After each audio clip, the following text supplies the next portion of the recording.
Ration দুর্নীতি মামলায় ইডির হাতে গ্রেফতার বনগাঁ পুরসভার প্রাক্তন চেয়ারম্যান শঙ্কর আঢ্য। আর এই তদন্তে নেমেই ইডির হাতে একের পর এক বিস্ফোরক তথ্য। তদন্তকারীদের দাবি 10,000 কোটি টাকা দুর্নীতি হয়েছে। আর এখানেই শেষ নয়, ইডির আরও দাবি শঙ্কর আঢ্য সংস্থার মাধ্যমে 2,000 কোটি টাকা দুবাই এবং বাংলাদেশে পাচার করা হয়েছে।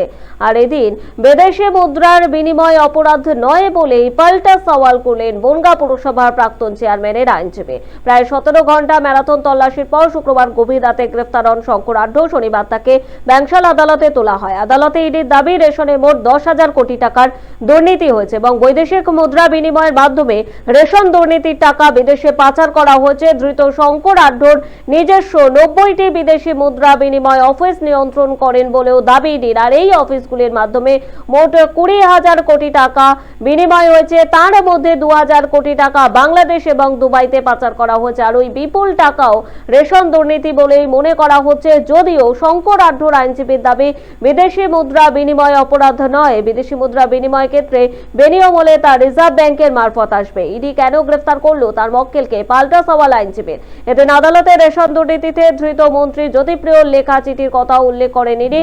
তবে তদন্তকারীরা জানায় হাসপাতালে বসে মেয়েকে একটি চিঠি পাঠান জ্যোতিপ্রিয়। সেটি সিআরপিএফ এর হাতে পড়ে। পরিস্থিতি এমন হয় যে সিআরপিএফ চিঠিটি খুলে দেখতে বাধ্য হয়। আর সেই চিঠিতে নাম ছিল শঙ্কর আঢ্য, শেখ শাহজাহান, রবীন্দ্র এবং ডাকুর নামে 4 জনের। আর এই চিঠি তদন্তের নয়া মোড় দেয়। এরপর তল্লাশির পর শঙ্কর আঢ্যকে গ্রেফতার করে ইডি। কেন্দ্রীয় তদন্তকারীর বিস্ফোরক দাবির পরেও জামিনের আবেদন জানান শঙ্কর আঢ্যর আইনজীবী জাকির হোসেন। তবে সে আবেদন খারিজ করে দেন বিচারক। তবে 14 দিনের ইডি হেফাজতের নির্দেশ দেয় আদালত।